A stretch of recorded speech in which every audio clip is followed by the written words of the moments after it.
Director Conjure, would you please lead us in the Pledge of Allegiance? And I just happen to have a flag. Oh, good. Ready, stand. I pledge allegiance To the to flag the flag of of the United States of America and to the republic for which it stands, one nation, under God, indivisible, with liberty and justice for all. Thank you. Moving on. Number 8, celebrating our successes. 8.1, Healdsburg Junior High Lesson Study Project. Yeah, so I'm going to give Karen a minute to let in our presenters here that are with us tonight and move them from attendees to presenters. A little bit of background, this is in the board packet. We are now in our 4th year of a lesson study project at Healdsburg Junior High. I want to recognize the hardworking staff at the junior high, Gloria Hurtado, Josh Breen, and excuse me, Robin Doherty, who have continued with this project through the ups and downs of the pandemic. They have soldiered on. They have met consistently for many hours, just about every single week after school on their own time to continue with this project. It is making a difference for our kids and who they see themselves as mathematicians and who they see as human beings in this world. It is a multidimensional project that you're going to hear about tonight. We also have some special guests. I believe that Joan Easterday, there you go, I see Joan. Joan from the California Math Project, which is a statewide organization. We get the incredible facilitation skills of Joan Easterday, who's a former math teacher herself. And they also work with a team of university professors. I'm not sure how many of them are here tonight because most of them are on East Coast time. They get to collaborate on a very regular basis, if not monthly, if not weekly, monthly, with our friends Daniel Reese, Matthew Easterday, and Brent Jackson, who are from Northwestern University, Michigan State University. And we also have a team of folks from Sonoma State University who I don't think are here tonight, but are going to be engaging in a public lesson study that'll be happening later this month. Our teachers have presented at conferences through Zoom. They have been recently published in a mathematics journal.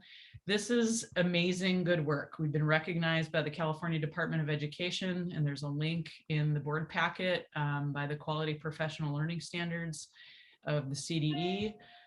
To me, this is as good as it gets in terms of professional collaboration and teachers doing the good hard work in service of kids with an equity lens. So I want to make sure that we understand that this is through a project called CANME, the California Action Network for Equity and Excellence. Joan, did I get that right? Everything they do is through an equity lens and centered through equity and supporting all of our kids, particularly our kids who have not seen themselves as mathematicians in the past. So I'm going to turn it over to this wholly competent team that is here tonight so they can share just a little slice of what they've been doing most recently and give us a taste of 4 years of hard work that's making a real difference in our kids' lives. So take it away, Joan and Gloria and others who are going to participate in this tonight. Can we hire you as a publicist? I would love to. I would be, you got it. I work for free. Give me a donut here and there. Thank you, Erin. That was very kind. I am Joan Easterday, and I work with a math project in CanMe, which is just an incredible group of people who have dedicated their professional lives to equity in mathematics. Tonight, Gloria and I will quickly run you through a very complex process and leave you with some resources at the end that you can ask for more information if you like. Can you advance to the next slide, please?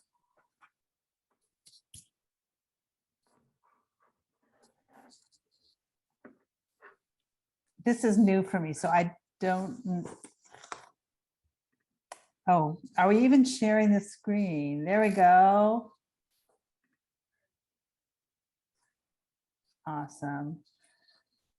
So this is a picture that came from Gloria's room. This is our team that Erin introduced you to, who meet and collaborate. It's an incredible group of thought partners. We spend about 40 hours per cycle, lesson study cycle.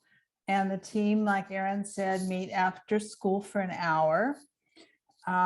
Really good thinking happens within that hour.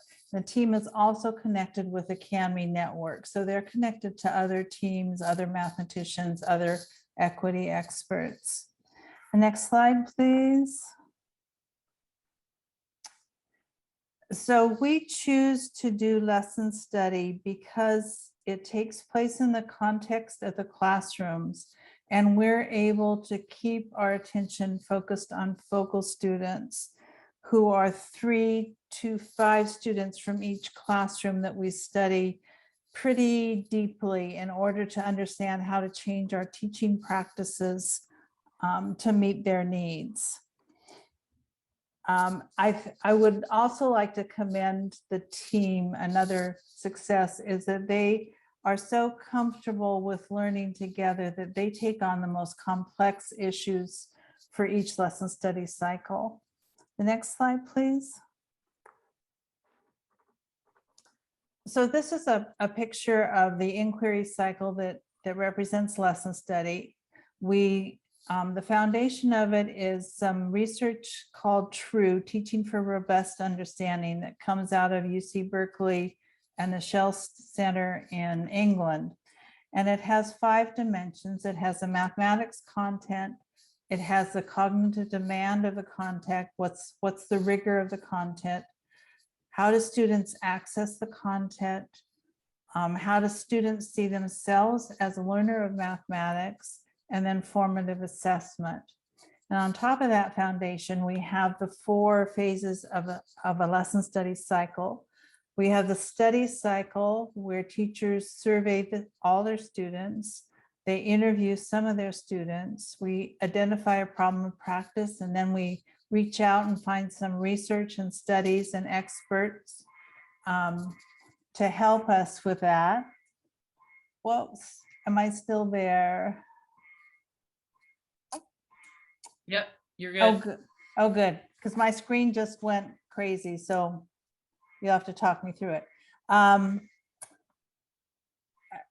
Then they go into the planning phase, and we plan a lesson specific for the needs of our students. So we talk about how we anticipate they'll solve the math problem, what strategies they'll use. If they're struggling, what are the questions that we can ask them as they struggle that don't lead them to an answer, but help them think through the answer themselves.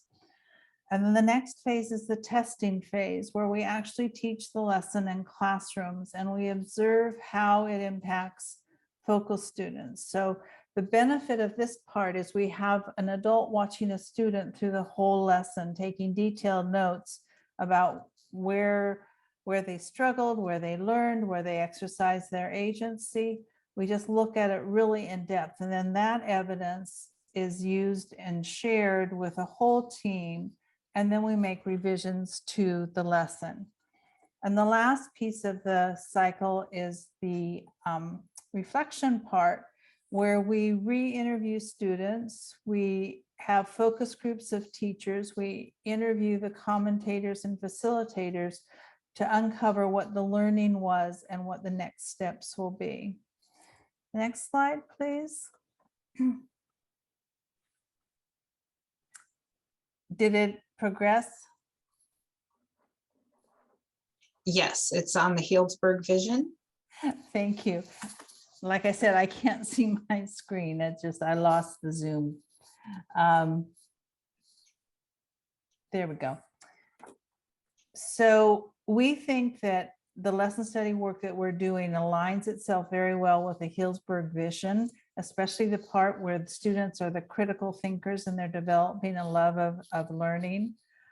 This is a quote from a teacher after a lesson study.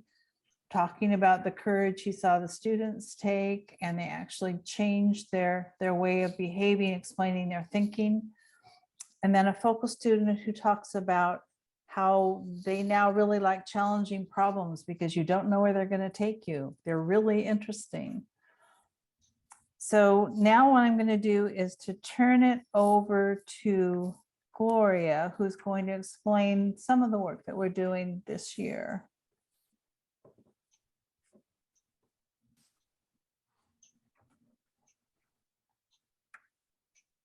All right, so I'm Gloria. I'm the 8th grade math teacher here at HJH, and here to represent my crew, my trio. So it's me, Josh, and Robin. And I just wanted to reiterate here our cycle. We want to highlight some examples of our work this year that we've been doing with our planning phases. And we're really excited because next week we're actually going to start our testing phase. So that'll be part of our lesson next week. Okay, so next slide, please. I think the best way to begin is really, it starts with the survey, and we want to get into our students' minds and see what they're thinking and how they're feeling about math. So the survey results this year showed us that 1/2 of the students like challenging problems. And this is an improvement from last year by 10%. So it's still a persistent issue that we want to attend to. And so knowing this, hopefully will show you how we kind of led to the lessons that we chose. So we're improving, which is awesome. Can we go to the next slide, please? Okay, so before we show the video, just a little background. So after the survey results are reviewed, we kind of look at student answers and choose about 4 to 5 students whose answers were unexpected. It wasn't quite what we thought they were going to say, or just things that we were curious about. And we would dive into these longer student interviews. And for me, this is actually my favorite part of lesson study. This is where we get to know our students better. We get to see what's clicking, what their home life is regarding math and all that good stuff. So here's a little excerpt of an interview I did with Vanessa. I want to give Vanessa a shout out. And so even though many other students told us that challenging problems are difficult to understand, what the problem is asking you to do, and that challenging problems don't have a specific procedure to follow. So let's see what Vanessa has to say. All right, I'm going to start the video and I may need to turn the volume up. So just be patient for a second.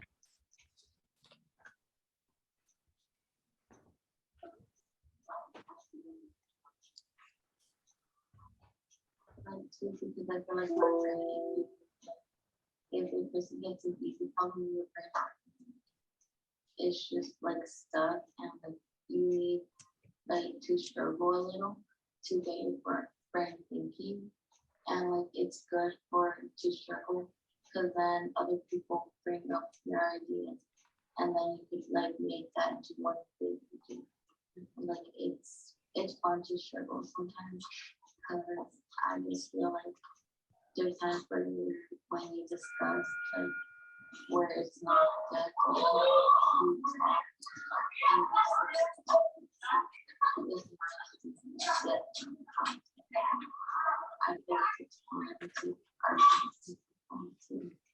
so you need to have those challenging math problems to bring all those different ideas and maybe do a little bit of arguing, it sounds like, because you get one big math idea.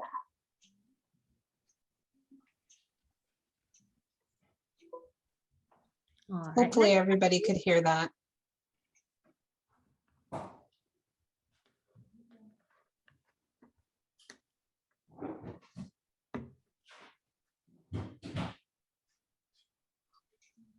I'm sorry, is this still some video or no? No, it's still the same video clip. So if we can go ahead and move on to the next slide. Okay, thank you. Yeah.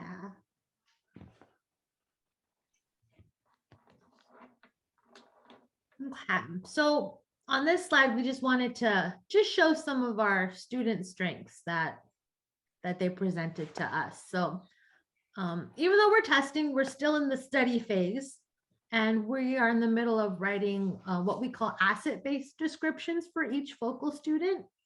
So in the survey, students identify all the ways that they are smart in math. And so if you notice some of the big words that are popping out, things like patterns, rules, and directions, but there's some teeny words right there that we want to work on. Things like predict and model. So just the word cloud is just an accumulation woo, of those chosen identifiers. So based on classroom observations, our team pulled out pieces to bolster this year. So things like clarifying assumptions, definitely ask questions, revise, argue, organize their work, and calculate, especially with fractions, integers, and expressions. So just kind of a little word cloud to show what they felt they were good at and what they could improve on. Let's see here. So to better understand those pieces, we chose to use a book called Rough Draft Math to help us come up with better questions, how to get our students to revise, how to get them to organize better. We also chose this strategy called the 3 reads for questions and unpacking certain math problems. We've also looked at different articles and just looked at different resources to see what we can do to better our students' estimating and writing arguments. That's really huge key, is writing that argument piece.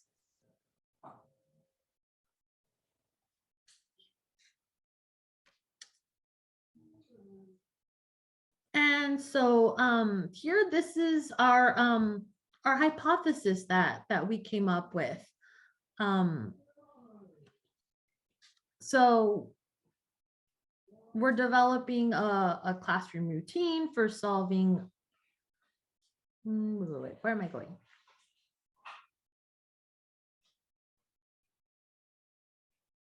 Oh, sorry. So we chose the rough draft thinking as our teacher practice for the purpose of sharing feedback and input from other students on unfinished work, identifying and clarifying assumptions, offering opportunities for students to exercise their agency. And for us, student agency means ask questions, make decisions, and make revisions. Next slide.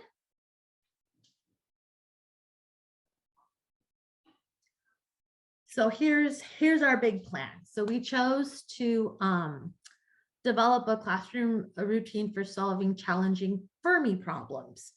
And Fermi problems involve approximating an answer using combinations of estimating, calculating, using formulas, information. And we need our students to organize and label their work.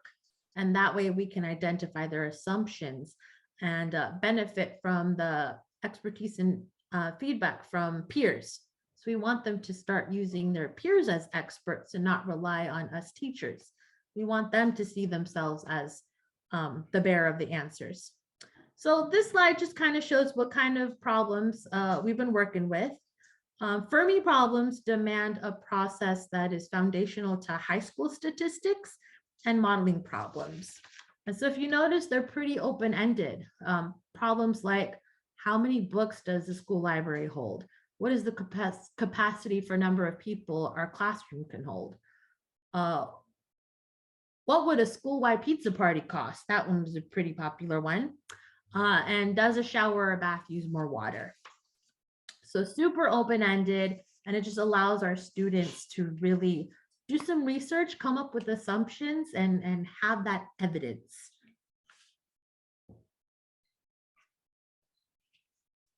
All right, and I think here's where I'm going to pass it back to Joan. Thank you, Gloria.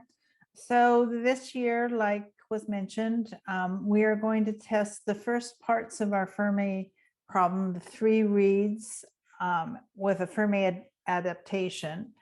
And then in January next week, we're going to film the students, because we're going to be virtual again, as they use the 3 reads and they form their questions into assumptions.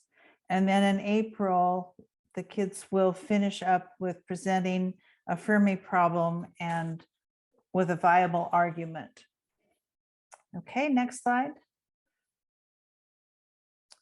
So we think that lesson study is a very strong professional learning model. And when we compare it to the California Department of Education's outline and elements for effective professional learning, we feel we're pretty closely aligned.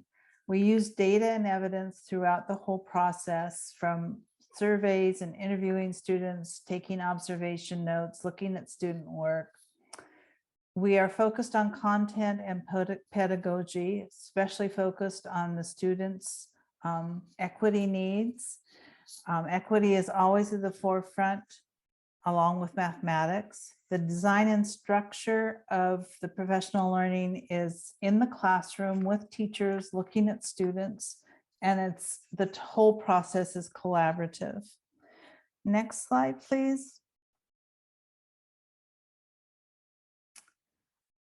So I'd like to call out again, as Aaron did, the recognition from all the different places that your team of math teachers and Aaron are receiving for sharing their work in progress. So Aaron worked on a video at the request of the California Department of Ed, along with the California Math Project, on equity in the classroom. The team has presented at different subject matter leadership conference. Gloria presented along with Kendall. Last year, innovating with virtual lesson studies, Robin taught a lesson study for the World Association of Lesson Study on the ratio of chocolate to milk for hot chocolate recipes. And Josh taught a lesson on collecting data about paper airplanes and then using that data to solve problems.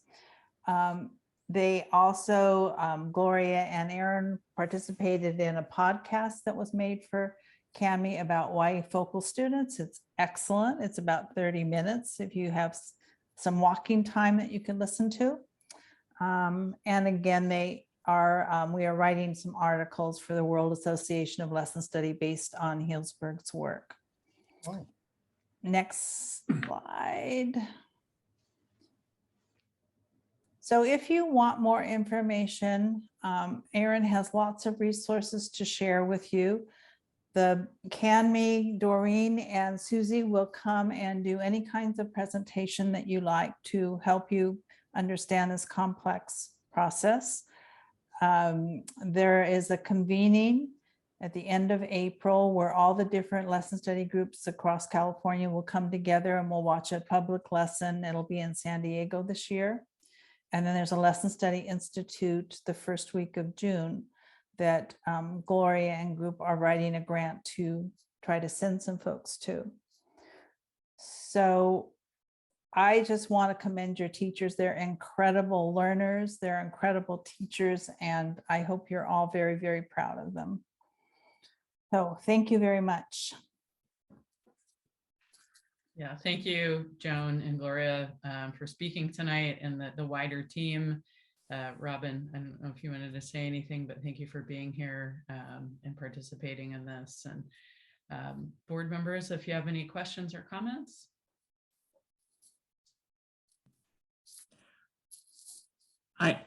I'm incredibly impressed by this. Can you hear me? I'm off mute, right? Yeah.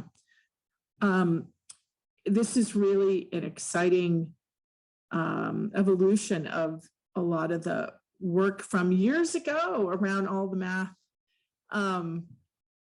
the work around, improvements in our math programs and whatnot. And it's really exciting to see this really happening in our classrooms. The podcast is great. It was a really fun listen, and especially impressed with a focus on equity in this program, which anyway, I'm just incredibly impressed. It just seems to roll everything together that we've been talking about for a long time. So I really appreciate the update. And I agree with you. I really thank our teachers for digging in and doing this really hard kind of deep work. So thank you to the 3 teachers that participated or that are participating ongoing.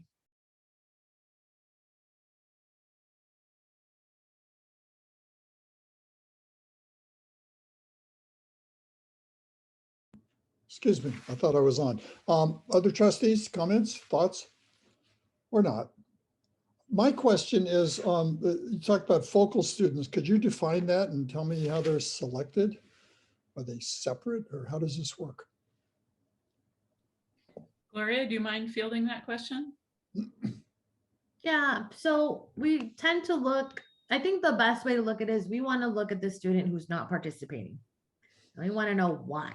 And so they could fall into different categories. They could be English as a second language learner. They could have some other kind of accommodations that they need, but really we tend to focus on those students who just aren't participating.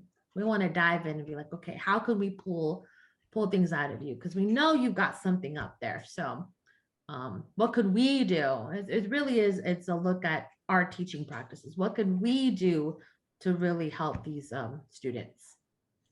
So how many in a group, or I'm not They're clear. not singled out, Mike. They're just in the classroom. And so when you're teaching the lesson or you have observers, you're doing a public lesson, the observers are watching those particular focal students that have had a little more in-depth interviews with the teachers.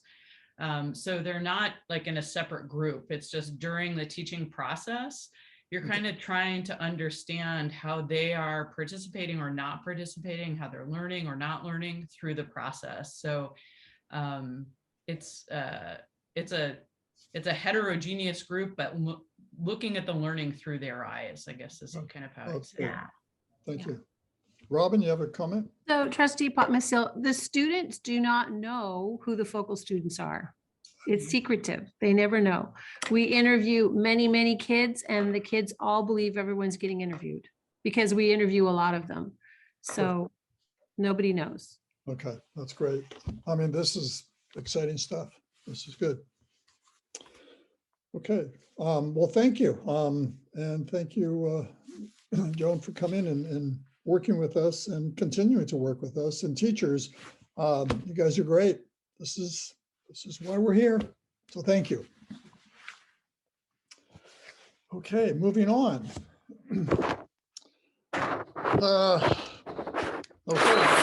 Public comments on non-agenda items.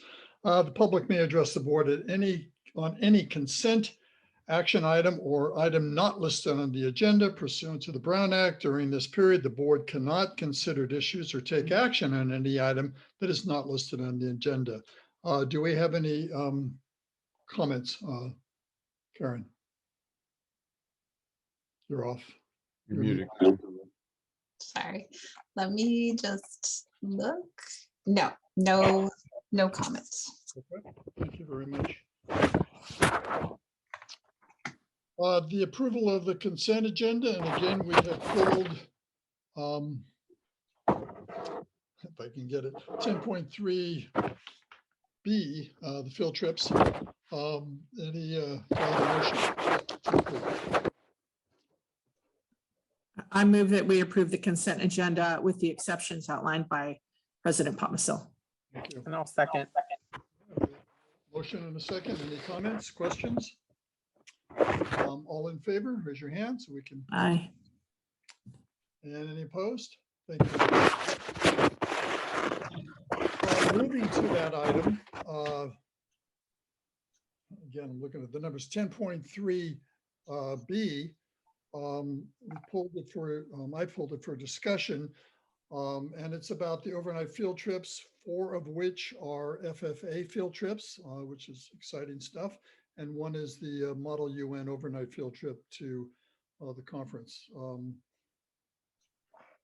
I guess the proper way is to make it, but we never do it that way. So I'm going to tell you why I pulled it. I pulled it because it's field trips and because of COVID. I suppose if I'll make a motion, so let me make the motion. I would move for approval of these field trips with the proviso that our superintendent, with all due diligence, ensures that the safety and security of our students, particularly around COVID, is foremost. If you can get all that, Karen. But anyhow, so my concern, obviously, and foremost, and is in concert with the, I don't want to say restrictions, in concert with recommendations. Thank you. Recommendations of the local, that is where it's being held, health officials. In other words, if it's held in Sacramento, what are they saying we have to follow, et cetera. That confusingly said, could I have a second? I'll second, Mike. I agree too. I think that's great. Any questions? If I could just hop in, I appreciate this being pulled because obviously overnight field trips in this Omicron surge are concerning. And I want to say I did talk with Trustee Potmasil, and we've been engaged in talks with our FFA advisors and in correspondence with Ms. Atwood, who is our Model UN advisor. And we are looking at, as we've talked about throughout the pandemic, my philosophy is trying to make opportunities for kids happen within reason, right? And safety first and foremost. So I'm very committed to trying to make these things happen. That said, we are going to be looking really hard at transportation and masking. We have tests now available. So one of the provisions, as long as there's a surge going on with Omicron, will probably be that we test every student before they leave and upon their return. And that we're doing things like that to make sure that they're safe and not getting sick. So I'll be working with the advisors to look over all their safety provisions and mitigation efforts and making sure that we're doing everything we can and that it's very clear to parents so they can opt in for their child if they would so like. So just wanted to say that. Thank you. I would add that I think if we're going to be super cautious, we should be following Sonoma County protocols and not the protocols for the areas where they're visiting, which looking at some of the areas are not going to be as stringent as our area. So should we revise that as to the protocol that's the most strict? Yeah. Well, I mean, I think I don't know. I mean, I don't honestly have time to go and listen to or figure out what every other county is doing. Right. I would use Sonoma County protocols, which seem to be on the stricter end of things. And I can say FFA as an organization has been great about their safety protocols and making sure there's masking and distancing happening. So I'm not worried about that. I'm also assuming that parents are probably receiving like the protocols for any conferences happening outside of the state anyways, or even within the state. So they're able to stay informed too. But I think they are easily accessible for parents, even if they are out of state. These are all in state, but yeah. And I think Annie might have had some thoughts about this. So I would love to hear from her. Thank you. I was going to call it. Yeah. Yes, I would strongly urge the board to approve the field trips. FFA is being extremely cautious. They have a list of guidelines and obviously our school would follow all of them. As a senior, this is my last chance to get to go on these things and they've been canceled before because of COVID and there's no online option this time. And so if it were to get canceled again, me and all my fellow seniors would never be able to go on these things. So as they're incredibly beneficial to my future in the workplace and leadership in the community, I think this is a definitely good idea to make sure we are able to go. Also, everyone that applied to go to these conferences worked really hard to get in. For example, SLE, Sacramento Leadership Experience, is one of the things to be approved. And only 75 kids in the entire state of California were approved or chosen to go on that trip. Everyone had to apply. There was an application process. We wrote essays. And it's an incredible honor to get chosen to go to that. So I think that if you put in that much effort to go, you should have the option to at least Like if you want to go, go. Also, they're all voluntary trips. No one's getting graded or judged on whether they choose to go or not. So I just think that we should make sure that the option is available to be able to go. Thank you. Thank you, Annie. And congratulations on being one of those 75 people that's going on that leadership. Annie, what is your position now in FFA, if I recall? I am the Healdsburg FFA president and the North Coast Region secretary. Okay, thank you. All right. And Well again, done. our concern is not, we all want you to go. We just want you to be safe. Any other comments? Chris, you're going to say something? I just wanted to add, I forgot to say when I was talking about mitigation efforts, we did from the outset, when we talked about this at board meeting, one of the conditions that we've put forth is that any student attending is fully vaccinated. And so that's something that we'll continue to implement. Other comments, questions from the board? I'll call for the question. All those in favor of passing this motion, please raise your hands so we can see. Thank you. All opposed? Thank you. Motion carries. Thank you. Thank you all. Public comments on agenda items. Members of the public have the right to address the governing board on any items of interest, providing it relates to the subject matter jurisdiction of the board. The request to address the board will be heard at the time that the item is being discussed. In accordance with board policy 9323, individual speakers shall be allowed a total of 3 minutes to address the board for a maximum of 20 minutes on each subject matter. With board consent, the president may increase or decrease the time allowed for public presentation, depending on the topic and the number of persons wishing to be heard. The president may take a poll of speakers for or against a particular issue and may ask that additional persons speak only if they have something new to add. Okay, do we have any? Oh, well, we won't have any yet. Item number 11, and we are moving the counseling week up. 11.1E is now 11.AA. Mr. Superintendent. Yeah, so this is a yearly resolution that we do to recognize the counselors in our schools. And I will say that this year, more than any other, our counselors are doing an amazing job and are more essential to our core mission. I mean, we don't have to talk, and I don't need to belabor the point, but our students have been through issue after issue, trauma after trauma in Sonoma County, whether it's fire, flood, and now the pandemic for 2 years. And this is the year that we came back fully on an in-person schedule after our students had experienced the isolation and the anxiety that came forth from distance learning. And so we really ramped up, added counselors to our team. And I know that they are all working extremely hard with all of our students to make sure that they're being cared for and really feel that we feel the core mission that we have to hold up our students' social emotional well-being right there with their academic well-being.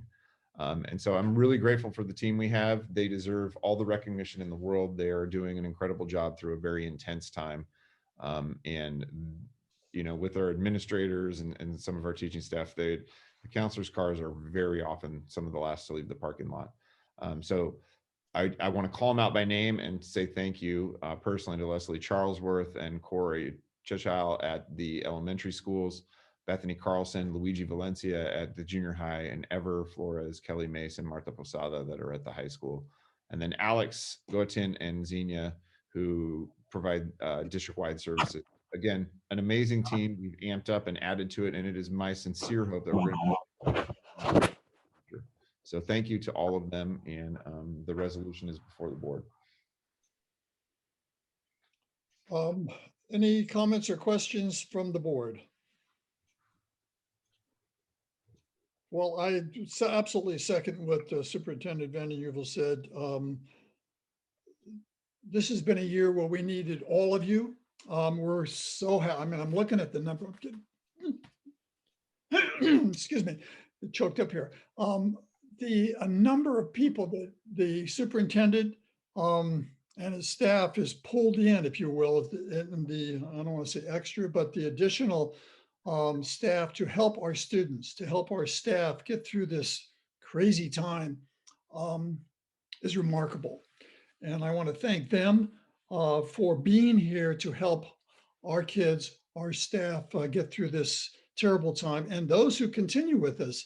I'm so proud that you are with us. And this is your week coming up in February. But please know that we, from our hearts, know that you are doing the job that you need to do, and we thank you for that. And this is a resolution, so I believe. Mike, I just have a question. Chris, do we have any, I know that I recall that in the past we've had folks who are completing a program at Sonoma State or a local school who are providing services for students. Do we have anyone this year? Interning this year? We do. Yeah, we do. We have somebody who's interning in the counseling office at the high school. Well, if I would love to add them to that slide too, regardless if they're interning too, and recognize them as well. So if you know them by name, if we could provide their name now, I just think that they're just as valuable as every employee who is part of our HUSC district. I believe her name is Gabriella, and if Amy's on, or Gabriella, Guadalupe. Oh, geez. Okay, I'll find out for you. Thank you, Crystal. Thank you. Any other comments? Again, this is a resolution, so. I move that we pass. Thank you. I'll second. Now call the roll. All in favor, I guess, and then. Okay, so we'll start with Trustee Lopez. Aye. Trustee McAllister.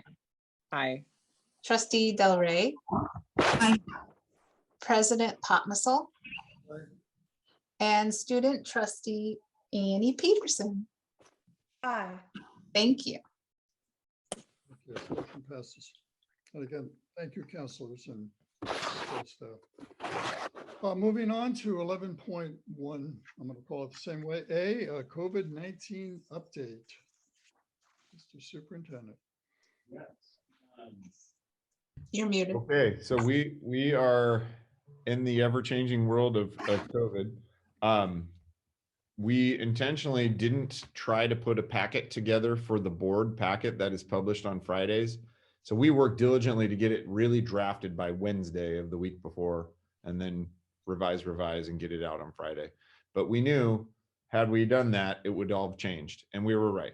So late Friday, we received word that the California Department of Public Health had completely changed guidance on how we're to proceed when it comes to contact tracing and testing and quarantine of students and staff. And so we have a new plan that I'm going to go through with you. This is one that hasn't been shared yet with parents or really with staff. I did send a copy of it to our union leadership earlier today. We literally finished the flow chart that I'm going to share with you today. And so this is hot off the presses based on the current guidance from the California Department of Public Health. And I'll walk you through where we are. So Sorry. there you go. Is there a way to zoom that, Karen? Yeah, that feature just went, oh, there. Okay. So students and staff actually are not very different when it comes to provisions for quarantine and exposure. This is the way it works. So the first thing is if we have an exposure, and we find out is the student or the staff member fully vaccinated. If they are, and let me stop there because there's a caveat. For anybody 18 or over, fully vaccinated in terms of the law actually means fully updated, which is the term that public health is using for someone who is boosted.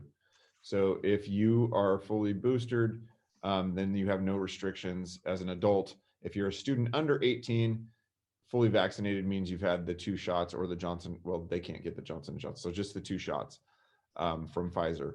So they would have no restrictions, may return to school. Students then test between days, and staff would too, between days 3 and 5 to see if they actually have symptoms popping up, and we monitor for symptoms. They monitor for symptoms for 10 days. So there is no for vaccinated people, there is no quarantine if you are exposed. The change happens for the unvaccinated. So again, this is from the California Department of Public Health. It is not our choice to accept this. This is what we're asked to do. If you are unvaccinated as a student and you are exposed at school, you go down that little left hand trajectory. So it says at school. You are eligible for modified quarantine. That's a student that who does not have symptoms can remain at school. Karen, can you keep going up a little bit? And they, no, there you go. They may participate in extracurricular activities, including sports and band and things like that. But that they must continue to monitor for 10 days. And then of course the testing is in there as well. The difference would be if they are exposed outside of school, primarily in the family, at home, then they do have to go into a full quarantine for 5 days.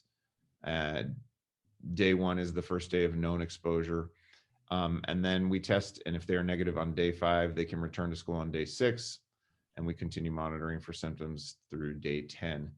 And they have to at least be wearing a surgical or medical grade mask or a KN95 when they do return to school. So the real change is for the unvaccinated. It is a big shift where unvaccinated students can remain at school as long as they don't develop symptoms and they test between days 3 and 5. It is the same for staff actually too. So unvaccinated staff could also remain at school if they're exposed, unless it's at home or outside of school exposure. Couple caveats around this. We are using antigen testing now. That's a big shift that's happened really in the last month. We alluded to this at the December board meeting. The state had sent, the state had a plan to send us kits. They sent us some before the break. We sent those out to some families who we knew would be traveling and wanted to maybe test when they got back. And then Governor Newsom made an announcement during the vacation, I believe on the 23rd, that testing kits were going to arrive at schools for everybody to be able to test every student before they return to school, which didn't actually come to fruition just because of supply chain issues, most likely. We did receive them the Wednesday after school started, deployed those out to families and had every student testing that weekend, which was 2 weekends ago. We received quite a few positive tests out of that. They registered and we started tracking contact tracing, et cetera, et cetera, et cetera. And that was really the onset of Omicron, I think, in Sonoma County, kind of coincided with those test kits going out. And so we've been dealing with that at a rapid pace over the last 2 weeks. But we have antigen testing is the way to most quickly and efficiently identify people who may be positive for COVID. And so we've changed to using that. We do still have testing available for PCR, but the results are taking a long time to come back. And the antigen tests are tests that we can get back in 15 minutes.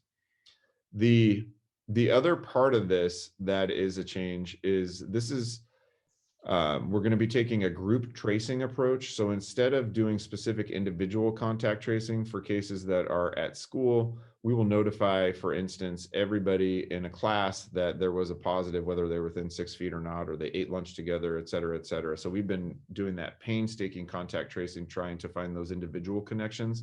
It will be much more general now per the state guidance, letting people know, and then recommending testing for folks who are exposed. And then of course, following this flow chart.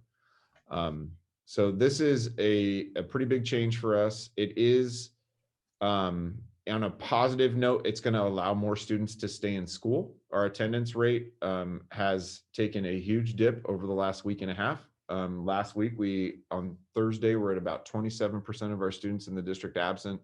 Friday, we were at 29. I'm happy to report that Tuesday and today we're sitting at about 17% absence rate. So it's a good improvement. That said, our normal absence rates are between 4 and 6%. So we're not even close to that yet. I want to make time for Diane to speak to any of this because she is the one who is doing most of this work. And if I miss something, I would love for her to be able to fill in the blanks there as it pertains to this group tracing approach. No, I think that you explained it really well. And I know Julianne's in the audience and she's been texting me and she's giving you the thumbs up. Okay, good. But if Yeah. we totally get stuck, we have an expert in both public health and certainly. I would reiterate, I've said this before, we have such a good team. The trio of Diane Conger, Julianne Ballard, who is new to us and comes with public health experience as a nurse, and Kristen Robinson.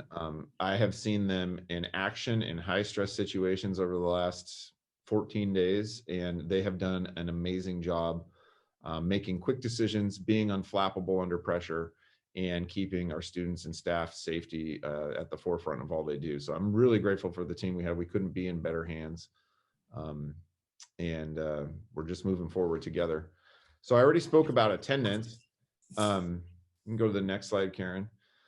We do continue. So kind of the shift in this group tracing approach is really an emphasis in testing. Instead of spending all that painstaking time in the individual contact tracing, we're doing a lot more testing of students. In fact, I got certified this week to become a tester and was helping out yesterday and seeing what it's really like and just trying to lend a hand as, you know, we're short staffed in various areas.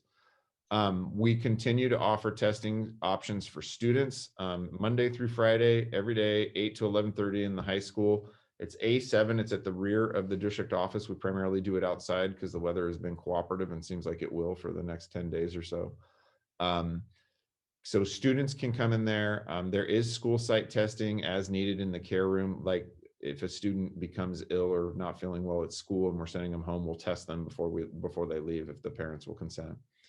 And then staff, we have site testing available, both PCR and rapid antigen at the sites. Finally, for students, we don't have the capacity to test every student who simply wants to be tested.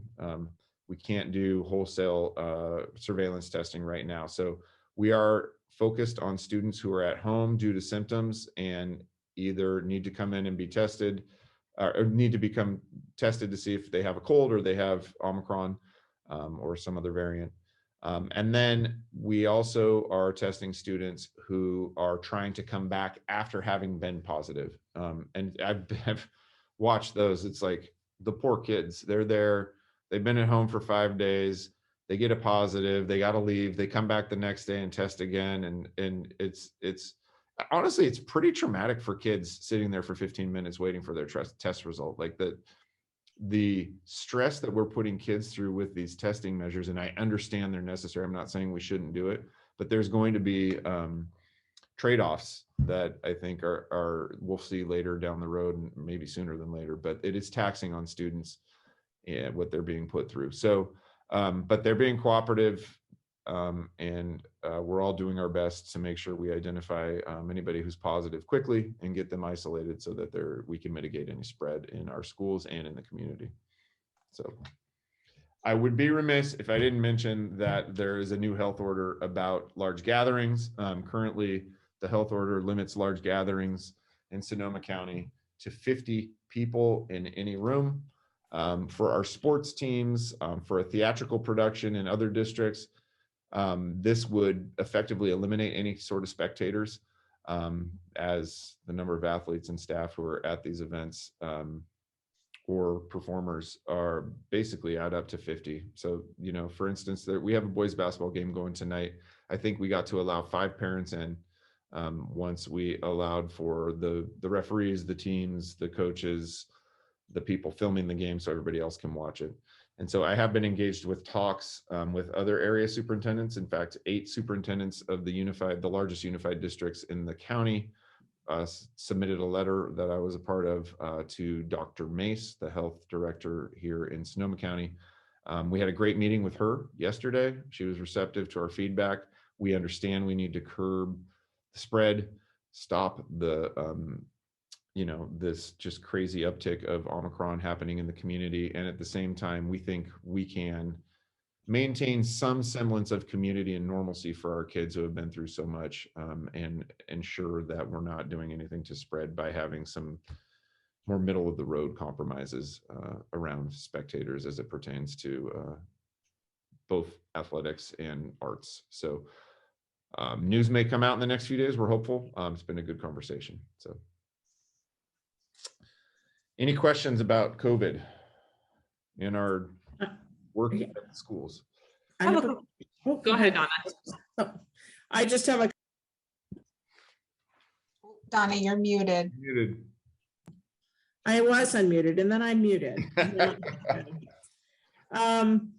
It doesn't sound like we're going to continue to do any preemptive testing like we did those 2 times. Is that true? Or do you foresee any of that? Or is this more of a? It would, if we were able to get home kits on that grand scale again, yeah, we would do that. I haven't heard of a plan to do that. I know there's some kits available now through the federal government you can order, but there's limits on the number per household, et cetera. So we're concentrating more, this really is a shift in what we're doing in group tracing. And this new guidance is a shift towards, like I said, endemic, right? Learning to live with it. And the idea that we're going to be constantly testing everybody into eternity for COVID, I think is something that isn't going to happen, right? And so we're coming up with efforts, it seems, from public health to do reasonable things to make sure that we are finding those who are sick, isolating them, and stopping the spread. So I think that's the tact that's being taken. And what does group testing actually mean? Group tracing. Group tracing. Yeah. So it means more mass communication when they're, for instance, and Diane, jump in if I say something wrong, but it means, for instance, if we have a positive in a class, we will notify the whole class there was a positive, that their child was possibly exposed, and they should follow our flow chart, basically. Gotcha. Right? Okay. Yeah. Versus So 1-to-1-to-1, these we're not three going to make, were sitting around you and gotcha. right. Okay.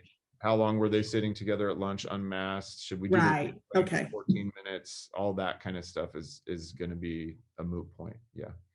So I think it's West Side is doing like group testing where they're doing testing, but it's going into like a single test batch. Full testing. Full testing. testing. Thank you. I don't know. I mean, is that anything we've talked about, or does that make sense? Or it's a scale issue for us in terms of having the staff to be able to do that constantly. Right now, I'm testing, and I'm barely testing, to be clear. I was in there for about an hour and a half yesterday, but we're stretched thin to cover the kids who are symptomatic, the kids who are trying to come back after being positive, to keep up with staff. This is just going on all day long. Kids are coming and going, and and by the way, the nurses and everybody else who's testing have other jobs to do, right? So we don't have the resources right now. At a school like Westside, where they have 130 students in the entire school, it's a little easier to do pool. Yeah, I'm not trying to compare I was just curious about that approach and what. Yeah, it's basically surveillance testing, and we've talked in past board meetings, tried to set up surveillance testing, but we're unable to just because of lack of resources, and gotcha. We couldn't find employees to do it, right? I mean, we had several services who offered to help us with it, right? And didn't hire anybody, so right. And then lastly, on the little decision tree chain, do you know what the logic is between if you are exposed outside of school or exposed inside of school? I think it has to do with repeated exposure, I would assume, at home. And it has, yeah. I'm sorry, Krista, I cut you off. No, go ahead. I was just going to say the conditions of the exposure, Yeah, that's right. Like the public health feels reasonably assured that we have mitigation measures in place, ventilation, masking, protocols. They can't monitor homes. Or anywhere else for that matter. Yeah. They try, but yeah, so that's why the two differentiations between the settings. Yeah, and it's logical. We have, I've had family members that got it in the home, and we're able to isolate, thankfully, because we have the space to do it. That's not the case for everybody. And then you have funny, like, social settings where kids are doing funny things. Like, I may or may not be related to a student who is doing carpool karaoke in a car full of kids, and then the next day one of them tested positive. And so things happen outside of school that we can't control. And so what we're trying to Okay. do is have, we can control what we can, and what's outside of the school we can't control. So, yeah.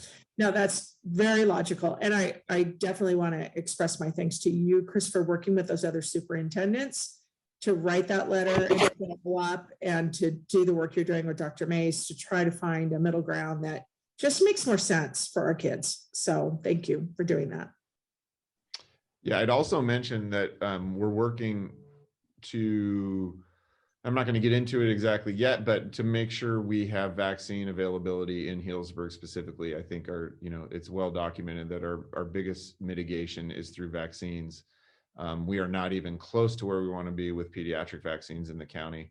And so there's a couple of us working on making sure that we can have resources available for our kids, and then for adults who need boosters too. So continued advocacy happening kind of on more of a macro scale.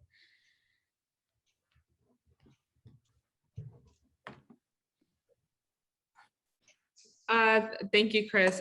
Yeah, I also wanted to thank you and the rest of the staff for keeping our schools open. I know that hasn't been the case for all of the schools in our county and in California, so thank you. I had a question about fully vaccinated. I know you mentioned it was 3 vaccines. Is that for ages 12 and up, or is there, because I know they're able to receive the 3rd vaccine now, so are they considered fully vaccinated with 3 vaccines? So in the eyes of the state and the guidance currently, at 2 vaccines until you're 18, okay, you're considered fully vaccinated. And then once so an 18-year-old student and or a staff member have to be fully updated, which is an odd term I think they chose to use, but they chose it to be able to fall into that vaccinated category. And it's pretty well documented in Sonoma County, by February 1st, every employee in the schools has to be boosted or fully updated, or they have to test twice a week.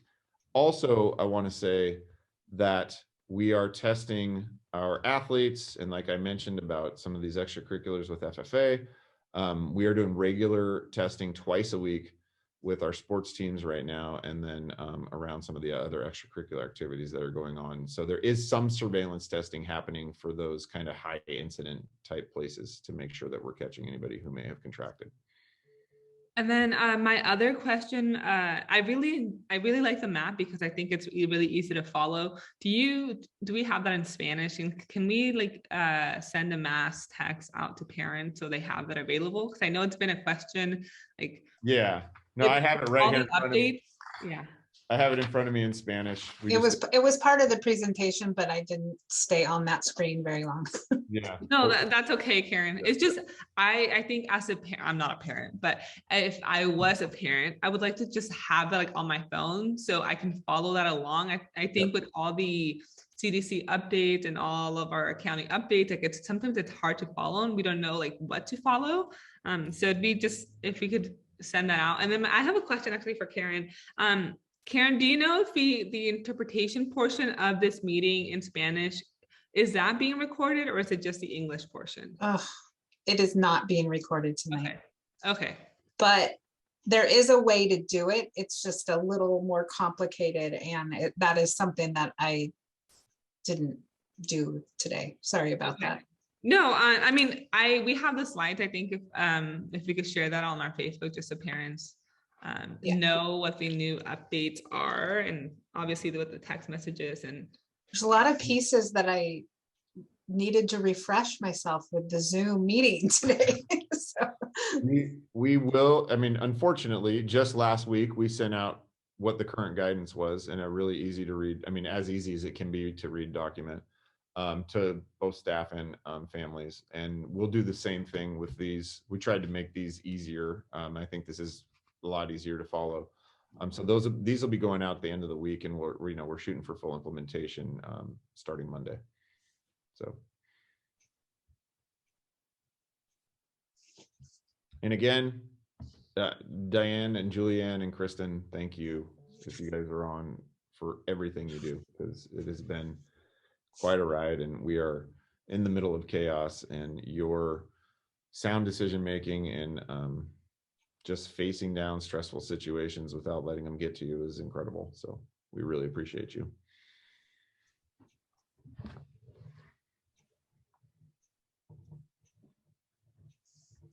Oh, Mike, you're muted. Probably better.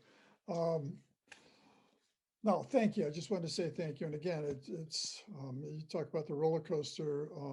The ride is not over, as I know you know. So appreciate you all hanging in there. And we'll see what happens in the next week or so, I guess. Okay. Moving on to 11.1B, Healdsburg High School WASC accreditation midterm visitation, Principal Jones Kerr. Oh, let me promote her. This is a presentation that was given last month, and tonight's just the action.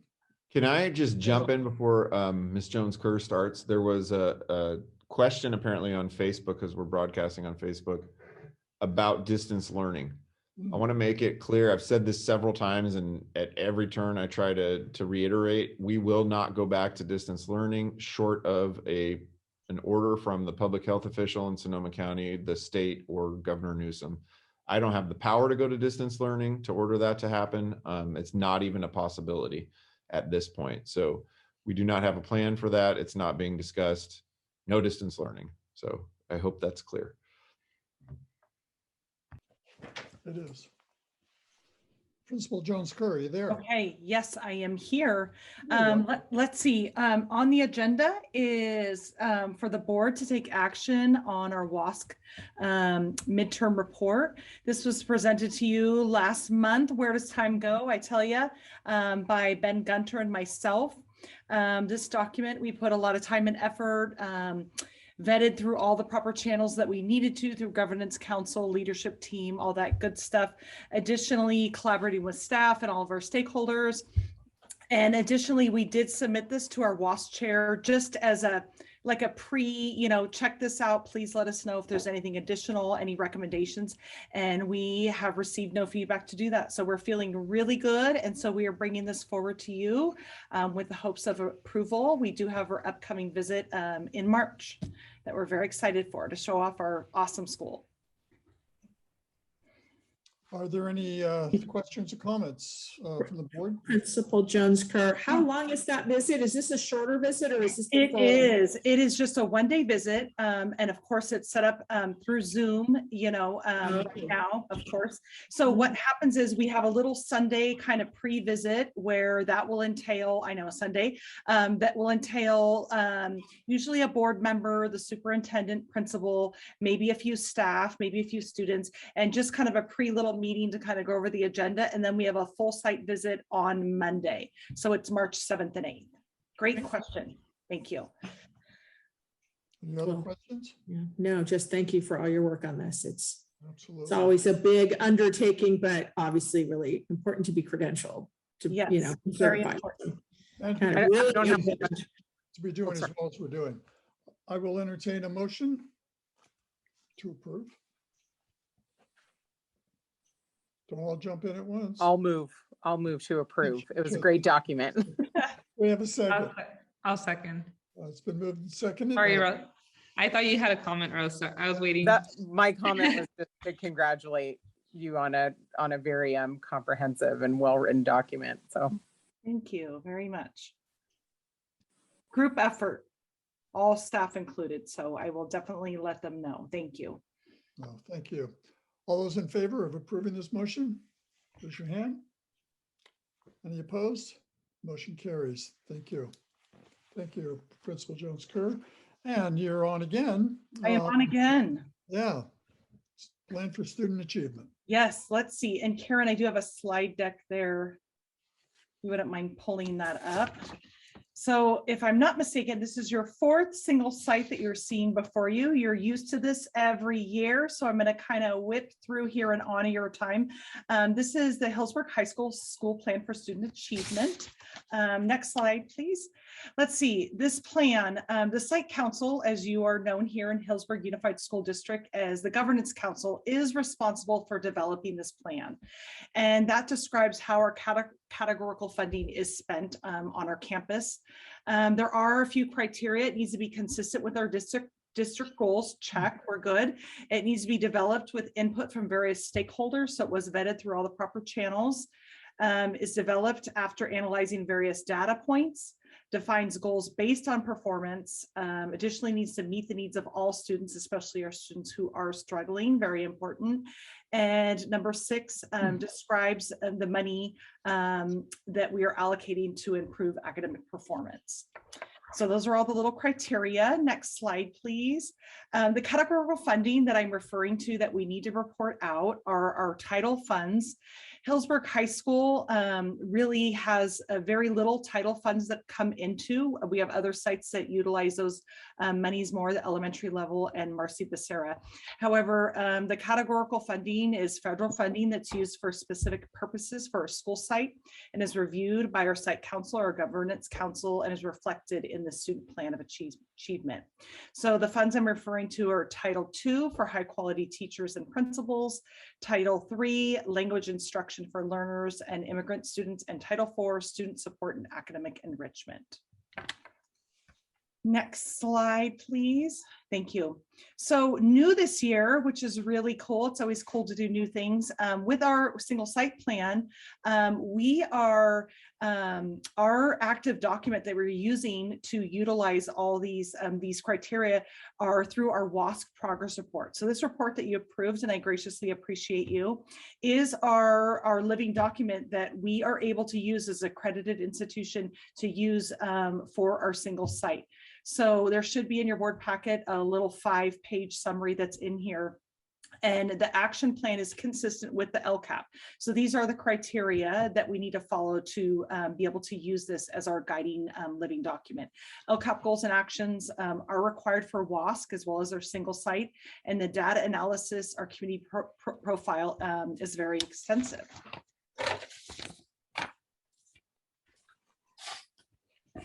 Okay, speaking of our goals and alignment, which is very important, LCAP goal number 1, rigor, using the current content standards and framework to ensure that all student progress in their ability to communicate, collaborate, and think critically while removing the traditional predictors of success. Number 2, relevance, equally important. Learning and instruction are active, student-centered, based in inquiry, and connected to the world outside of school. Goal number 3, relationships, huge for high school level. All students and families are well supported, their voices valued, and our learning environments foster equity, empathy, engagement through listening, trust, and additionally respect. Yes, and these are all aligned. And so just to be transparent and put out here also our categorical funding and where the funding went. So LCAP number 1 in terms of with our rigor is the implementation of the standards framework, so our ELD curriculum. So that those funds that were allocated, when I said not much funding, the EL Achieve, which is a little over $5,000, was allocated for this. And in goal number 2, the relevance, LCAP action 2.2, the advanced placement training for college and career readiness. The AP Institute training, the fees for that are $575 for teachers to participate in that. And also goal number 3 with relationships, our comprehensive program of social and emotional learning throughout the district with our counseling interns, which are amazing. And we do have Guadalupe, and she's wonderful, and she will be graduating very soon. So it's very exciting. And she also went to Healdsburg High School. And this is Title IV for our counseling interns, which is a little over $8,000. So that in a nutshell is HHS single site plan / new WASC avenue to specify how we're spending our funds and to be compliant where we are. All of this information has been vetted through the proper channels. Our governance council, our chair, has signed off on this. And this is here for you for a presentation, just to read through, feel comfortable with. And our hopes are for next board meeting to have this fully vetted and approved by our board. We have a quick question on the numbers on the budget. Is that the full amount of the allocation for those different titles? Yes, that is exactly what, for just specifically, yeah, for HHS, correct. Good So, question. for example, it's 5,000. Yes, exactly, yes. Other questions, comments from other board members?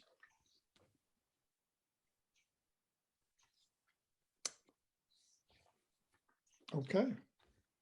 Seeing none, let's move on. Thank you, Principal Jones-Kerr. Absolutely. And why don't you say you're doing so well, why don't you just take the next one? Number I'm not going anywhere. Okay, this is my last one, promise. Let's see. So additionally, Marcy Becerra Academy, as you know, we have 2 amazing secondary schools, and I'm here to present information on that as well. With our SIPSA plan, the Marcy Becerra is not an accredited site, so we are following the regulations to do a single site plan. So with MBA, our goals and actions are similar to last year and all aligned with LCAP goal number 2, which is relevance. Go ahead and go to the next slide. So just wanted to break this down for you. With our LCAP alignment, we have goal number 2, relevance. Learning and instruction are active, student-centered, based in inquiry, and connected to the world outside of school. And that is a huge one for Marcy Becerra to get them out in the community, all of our students. So it is action 2.5, big picture learning at Marcy Becerra Academy. Goal number 1, increase the graduation rate to be 90% or higher. And I have a little data to share that you all should be so proud of, because it takes team effort from preschool all the way through high school on a district level. Their graduation rate for 2018-19 was 50%. The 2019-20 was 59%. And in 2021, the graduation rate grew to 88% per data quest. So really amazing, really, really amazing. Good job to all of you.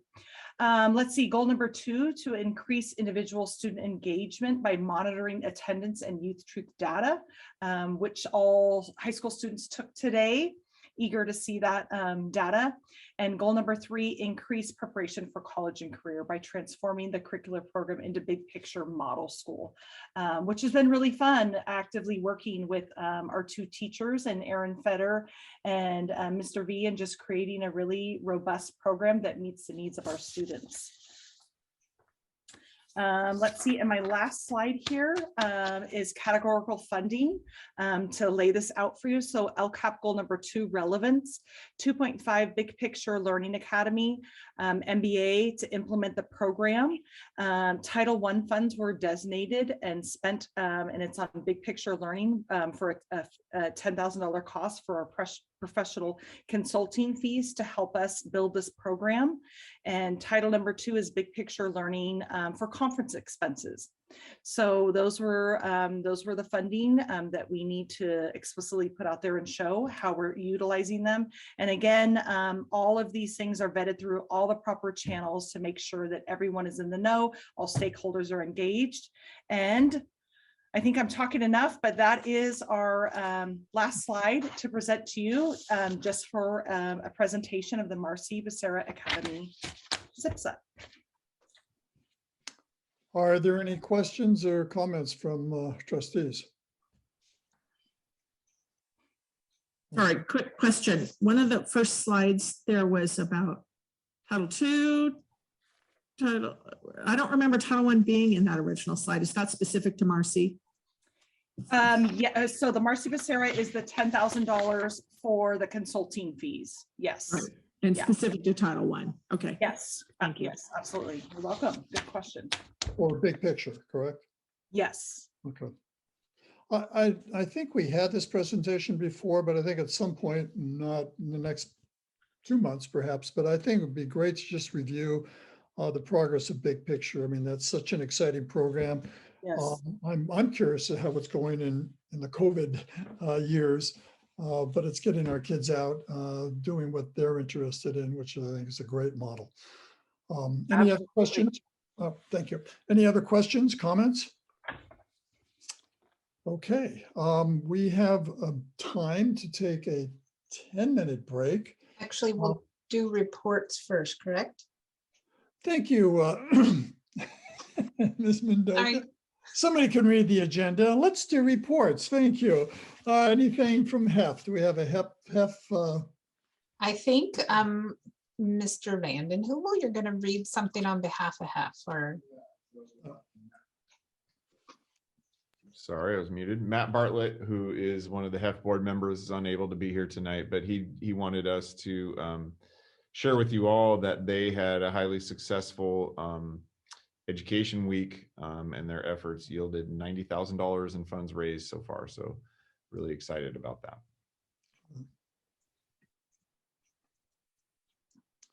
And moving on to HADA. We have a let me get Robin in here. Robin?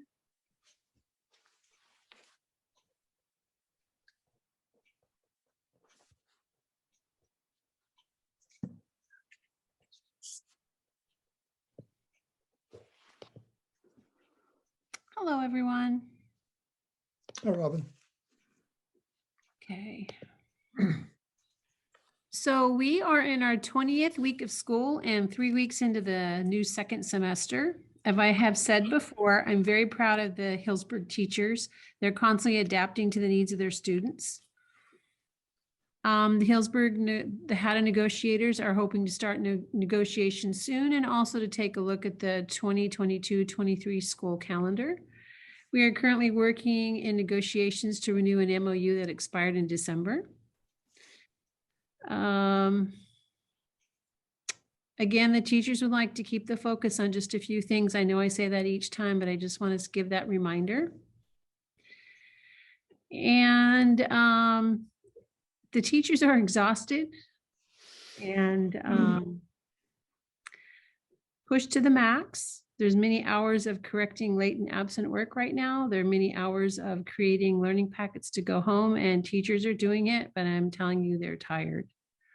So limiting meetings to essential times to discuss essential items and giving as much time as possible for teachers to get those work packets to the kids because it takes hours. We're a small school district that the teachers are very much interested in communication, collaboration with all stakeholders on critical decisions in a timely manner. Thank you for your help and your support. Thank you for supporting our requests for needed materials. Thank you for reaching out to ask questions. And if you do have any questions, please feel free to contact me. Thank you. Thank you, Robin. Thank you, Robin. And I just want to reiterate, and please pass on to your members, our teachers are doing an amazing job in the midst of this surge. So thank you for all their dedication and professionalism. CSEA report. None. Seeing none. Do we have a student trustee report? So semester 2 began on January 4th, 2022, which is a couple weeks ago. And since then, we've had a good few weeks back. Due to the Omicron surge, however, no visitors are allowed on campus. All meetings are returning to Zoom, and students or staff are being tested much more consistently, as we previously went over. Mr. Vanden Heuvel also previously touched on sports. We are continuing sports with more restrictions. Tonight, there is a wrestling event, so we're wishing good luck to all Howland's wrestlers who are competing tonight. Only 50 people are allowed in the gym for all games, including players and officials. So as Mr. Vanden Heuvel said, that does put a limit on guests. And masks are also required on players, and no food or drinks are allowed. So we're doing everything we can to make sure we're staying safe and also getting to play games. Upcoming events also include Incoming Freshman Night on February 1st, and this Zoom presentation will be for Healdsburg Junior High, St. John's, and THS families and students to get them knowing what's going on at HHS and hopefully wanting to go here. So thank you. That will be all. Any questions? I have a question, Nanny. Are we broadcasting all games? I think was it yesterday or the day before they were broadcasting the basketball game on TV? Is it just specific sports or is it all sports? Our home basketball games are being broadcast. So we have a crew of students through the digital media class that are broadcasting. So actually at 7:30 tonight, the boys basketball team plays Montgomery, and that's going to be broadcast. I don't know if we have a plan for wrestling yet, but that's something that we could work on for sure. And we're hopeful that every home team will be able to broadcast in some way, shape, or form so that the parents and the students who aren't able to attend can at least support their teams remotely. Any other questions, comments? Thank you, Annie. Appreciate it. Any reports from trustees? I have a quick one, and that's just a report on the ELAC meeting this past Thursday, January the 13th, where our trainer, Isabel Quinones, gave a presentation to the members of ELAC DLAC. We have the slides available. We also, I'm waiting to, once we get a link for the whole ELAC meeting, it'll be on, I assume, posted on the website, and invite the public to look at it to see what our ELAC DLAC meetings are about and the process, et cetera. And I hope to getting those out to all the trustees as soon as possible. Anyhow, but it's, you know, it's important. This is what our ELAC's about, and our EL students. Any other trustees? Now we can break for 5 minutes. It is 7:30, 7:35. Let's return. Thank you.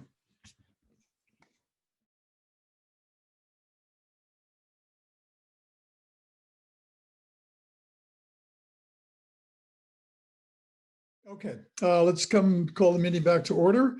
And let's move to 11.1F, Board Policy, Regulation 6146.1, High School Graduation Requirements.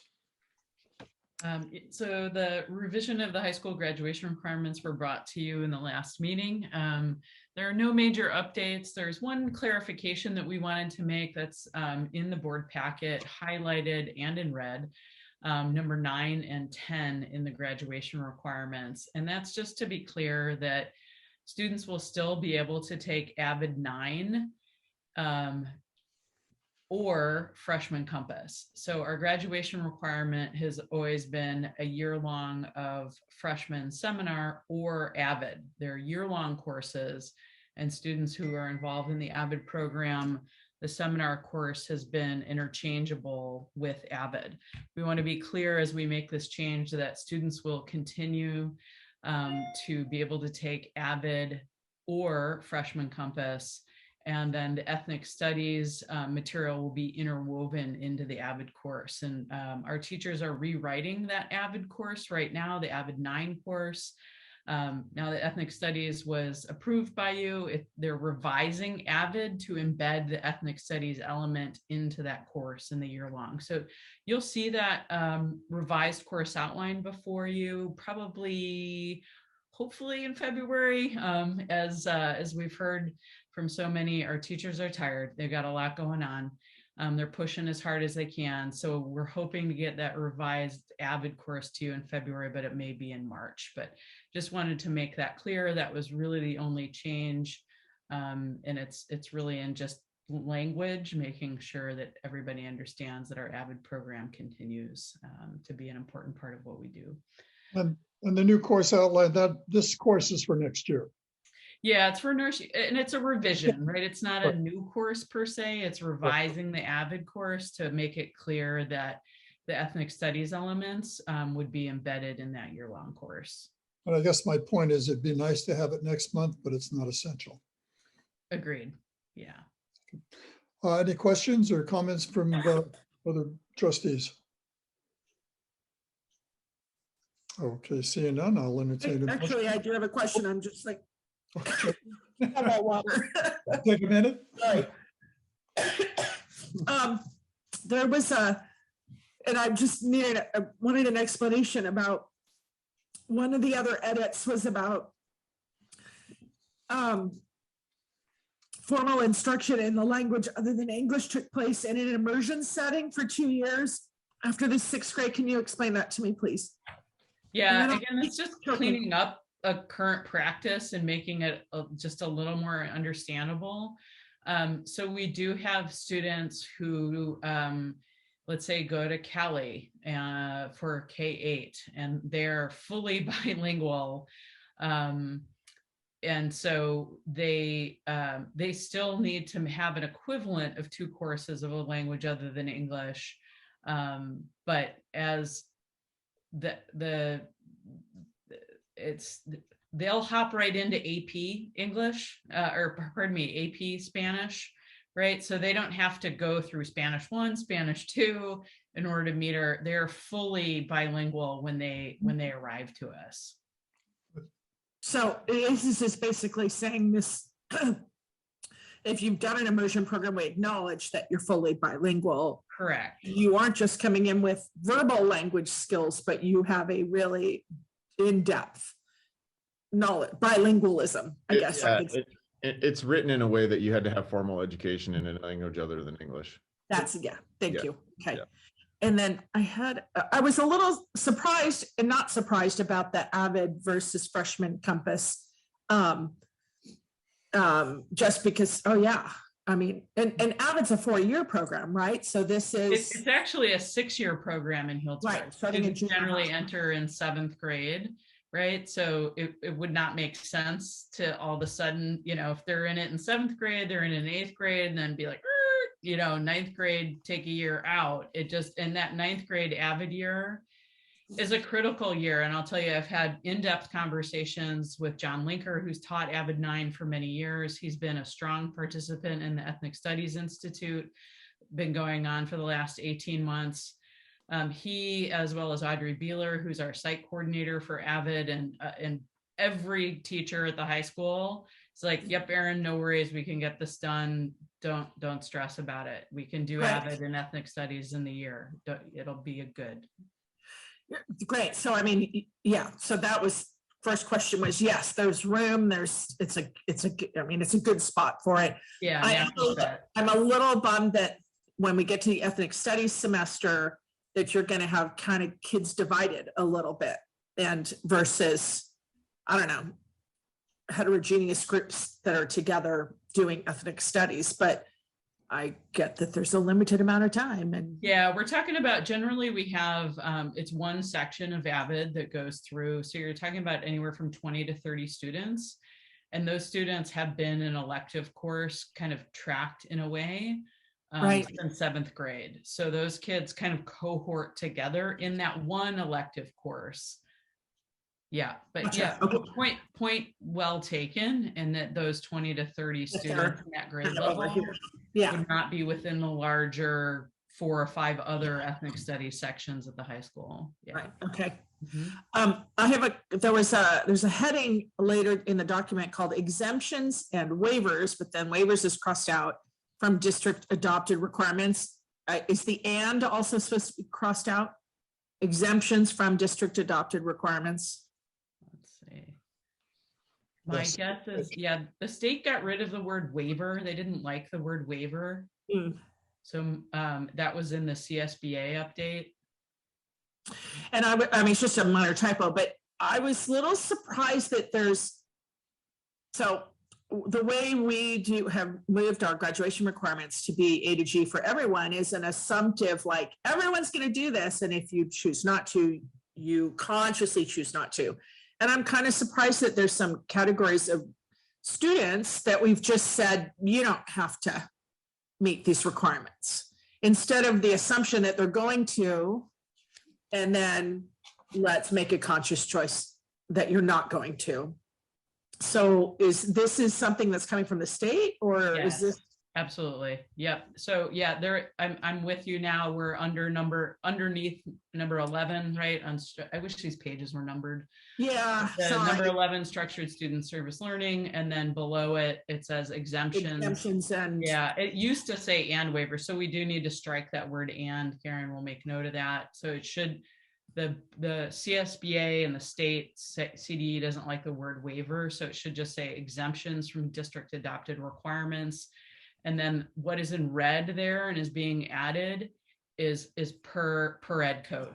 So you can see and that totally makes sense. The red, because of the impacts of COVID.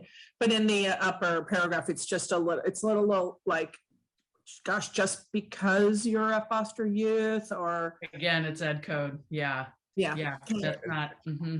state law. We And I are know there are comments in here about getting involved and making sure that, you know, that the superintendent, that, you know, whatever, that, I mean, it's not just like this is going to automatically happen. We're going to keep an eye on them. But I was just, it really runs counter to the way we're trying to do our graduation requirements, which is up here, and you have to really consciously opt out, you know, so versus, oh, those don't apply to you. So. Yeah, and I would say we're very careful and continue to hold our bar high, but there are extenuating circumstances for. Oh, yeah. I mean, yeah, we all know. Okay, that's it for me. Thank you. Yeah, thank you. Any other questions? Yeah, any other comments or questions? If not, we need a motion. Our counselors are February 1st, I think, is the date where we start enrollment for next school year, believe it or not. So yeah, we're ready to go. Want to make sure families and students understand what the graduation requirements are. I'll move that we adopt this board policy with that one correction, removing the word "and." We have a second. I believe. I'll Rose. second. Thank you, Rose. Any other questions, comments? All those in favor, please raise your hand. Any opposed? Thank you. Motion carries. Now on to G, amendment to the scope of work, quality teaching for English learners initiative at West Ed. So this is a revision to a scope of work and a contract that we currently have in place with West Ed and their QTEL division, which stands for Quality Teaching for English Learners. West Ed is a national organization. They are based here in California. They've been around since the 1960s. You know, as with all things, we had these great hopes of what we would do. So when this scope of work was approved back earlier in the year, I think it was in the June board meeting, we had hoped that all of our middle school Healdsburg junior high teachers would go through an e-course called Pedagogy of Promise. That just hasn't been able to happen. It's just too much to ask for every single junior high teacher to get through that e-course given the demands on their time. We got a little lucky in that our English and our history teachers took that course last year during distance learning. All but one of the teachers took the Pedagogy of Promise e-course last year. So we're going to move forward to phase 2 with those 2 departments. And phase 2 has always been to move to a coaching model where a coach from West Ed would do some virtual training, some virtual work with the teachers, and then actually do some classroom-based coaching. So we are considering that person an essential visitor, masked and vaxxed. They're set, if we approve this tonight, to begin next week with our history social science department. It does increase the cost by $12,000 because we're moving to we're moving to getting a consultant on our campus and not just doing the course. So that cost was always kind of in the long 3 to 5 year plan with QTEL, but we wanted to move it up to get this happening with the teachers who are ready to roll in the English and history departments. I'm trying to think if there's anything else specifically I wanted to say. I can't think of anything. Entertain any questions? Are there any questions or comments from board members? Erin, remind me why this is only happening at the junior high? The particular content that QTEL is known for, it's a good fit, right? So for every school, we're kind of trying, instead of having one consultant for the whole district for every grade, whether you're a kindergarten or junior high, we've tried really hard over the last couple of years to really fit the need for each school and where they're at in the work. And with so they at the middle school have long, for the last 3 or 4 years, with under the leadership of Chris Miller, have been trying to make sure that not only designated ELD is an important part, but integrated ELD is a part. And so QTEL is really known for their services around integrated ELD. middle schoolers are at this crux point that the majority of our English learners have RFEP'd, but we do have some students who have not yet RFEP'd and are now either at risk of being long-term English language learners or are long-term English language learners, and it's go time. So we can't just depend on, marginal English language development, both integrated and designated. So this is what QTEL is known for, and why this particular consulting group and course of action is what we're doing here at the junior high. Thank you. That was very clear. And even though we've kind of slowed things down on one hand, you feel comfortable that the teachers have the capacity to move forward with this? Yeah, both Mr. Miller and I have had personal conversations with the department chairs of both of these departments. Like I said, they took these courses on their own. They chose to take the Pedagogia Promise course last year. And when things started to kind of, look a little shaky and that we wanted to move forward, both Mr. Miller and I spoke with the department chairs of both of these and said, what do you think about moving forward on the coaching for your particular departments? And so I think they're tentatively willing to, I know they're tentatively willing to dip their toes into this water and move their practice forward.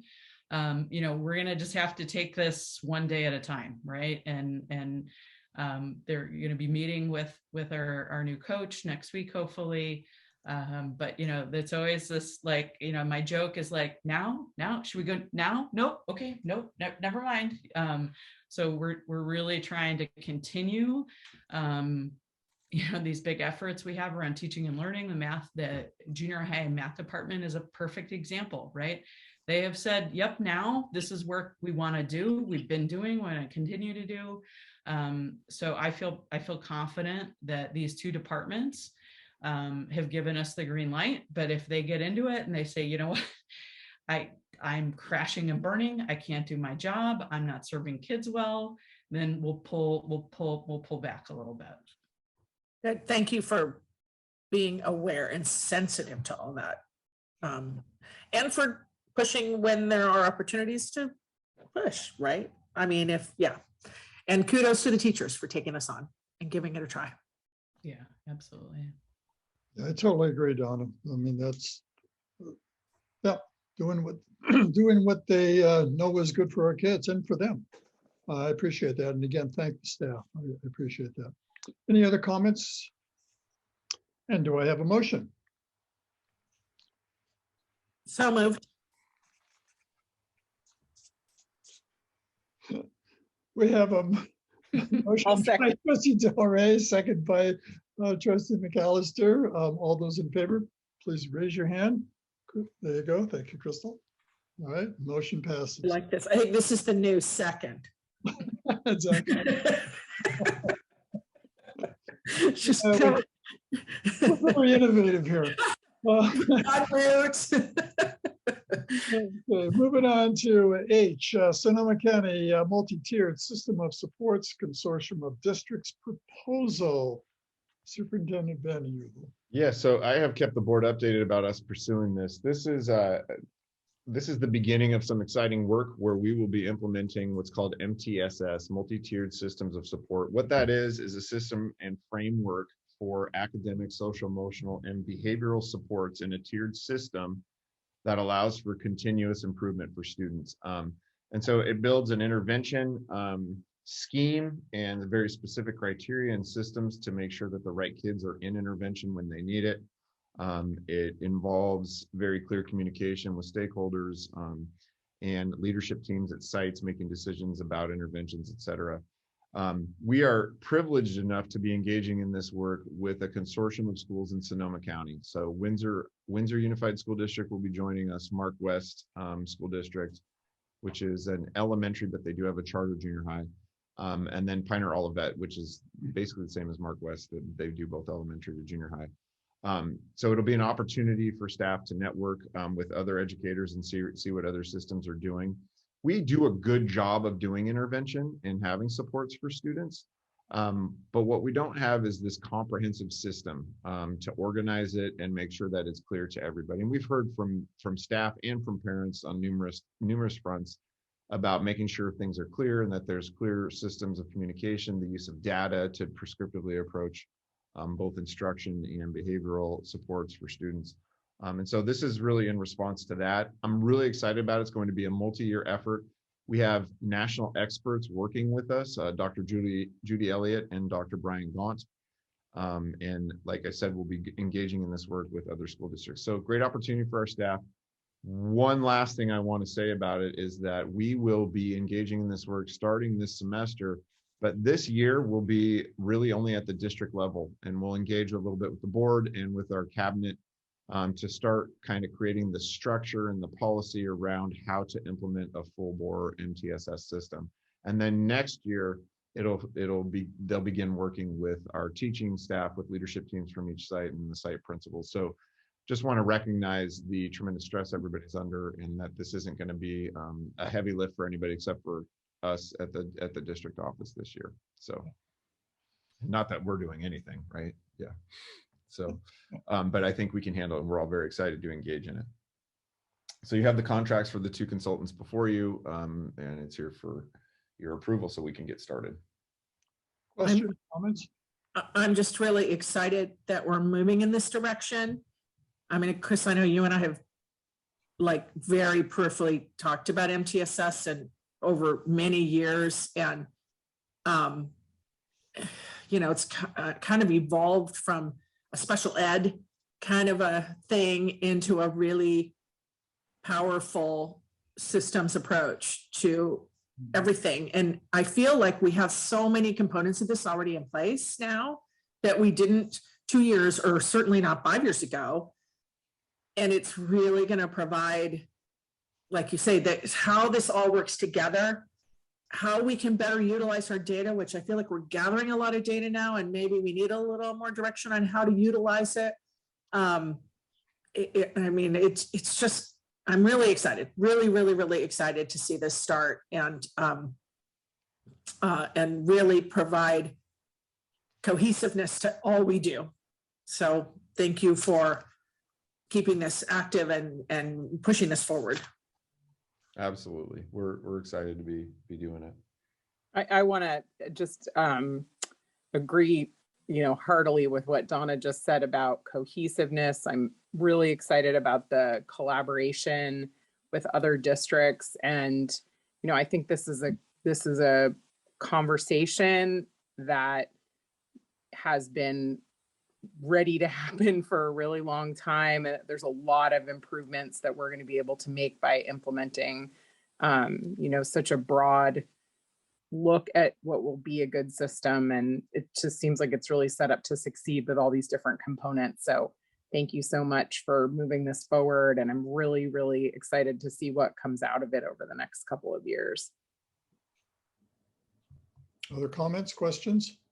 I'll just throw it in. Totally agree with what Trustee McAllister, Trustee Del Rey said, but also the fact that it pulls all the pieces together, but offers a process to make it all work. I think we have many of the pieces, but now we have a flow, if I can use that word, and I really appreciate it. And I do appreciate the administration say, you know, we have nothing else on our plate. We can do this. So thank you for jumping in. Do we have a motion to, I also invite, if you haven't looked at the link, I did look at it. If you want more information about MTSS, it's very informative, and it's in the board agenda. So do we have a motion? Do we have a motion? And second by, was that your hand there? Second by Trustee McAllister. All those in favor, wave your hand. Okay. All right, the motion passes. Thank you. Thank you, Superintendent Van den Heuvel. 11.2, personnel. A, transportation assistant lead bus driver. Franny, you're up. Hey there, everybody. So what you have before you is basically the part of the end result of our reclassification process for our classified members, which contractually started back in October with the request from Mr. Rob Baum. And based on the recommendation of the reclassification panel for him to be reclassified, and working with our CSEA bargaining unit leaders, we have agreed upon this job description for the reclassification, which takes into account the duties that are in the position that Rob has been performing. And we've agreed with CSCA, as the cover says, on placement at range T for this new classification, which you will see in the subsequent item is also being placed on the salary schedule that Debbie will bring to you. So I just need to see if you have any questions on this job description. Questions or comments? Do we have a motion for approval? Do we have a hand? Okay. So moved. McAllister. And second by Trustee Lopez. All those in favor, wave your hand. Thank you very much. And Thank you, everybody. Thank you. 11.3 school business. A revised classified salary schedule. Director Odetto. So what you see is the revised classified salary schedule to reflect the change in the job description for Rob Baum. So on range P, we've deleted the lead driver. And we've opened up range T that shows the transportation assistant lead bus driver. Any questions, comments? Do we have a motion? I move to approve the changes in the classified salary schedule. Do we have a second? I'll second. All those in favor, raise your hand, please. Motion passes. Thank you. Moving on to 11.3B, revised school calendar. Superintendent Benny, you're on. Yes, this is in reaction to the new holiday that President Biden added last year, Juneteenth. It's a little confusing because Juneteenth would be the 19th, but the holiday this year in the calendar is on the 20th. Because it was added after we'd already passed this year's school calendar, we didn't have a chance to amend it. So we are amending it now. It doesn't really impact teaching or students, but it does impact our classified employees. So this is just a quick change to the calendar because of that new holiday. Motion. If you don't have any questions. Excuse me. Second. Second, now we have a motion and a second. All those in favor, raise your hand. Aye. And the motion passes. 11.3C, review emergency circumstance assembly bill 361. This enables us to do Zoom, which, I was sort of ridiculing it in the past, and here we are. So we need to keep doing this resolution every month. This hopefully not every month, but at least for a while. Do we have? Well, we're all getting choked up. Trustee McAllister, all those in favor, raise your hand. And the motion passes. Board of Trustees reports, comments, requests for information. This is probably a horrible time to ask this, but any kind of food service update we're going to get over the next few months? Maybe. We could work on it right now. Right now, our food service supervisor's in the kitchen every day cooking. Oh, yeah. We're still short-staffed. We're short-staffed and it's been a struggle. And we can't use volunteers, right? I've been actually waiting for the day when Debbie and I are going to be in there making sandwiches. Yeah. Yeah. Between testing. Exactly. Sorry. I will wash my hands. Yeah. But hopefully in a few months. Okay. I'm just trying to think of, God, there's just got to be some solution to this, but okay.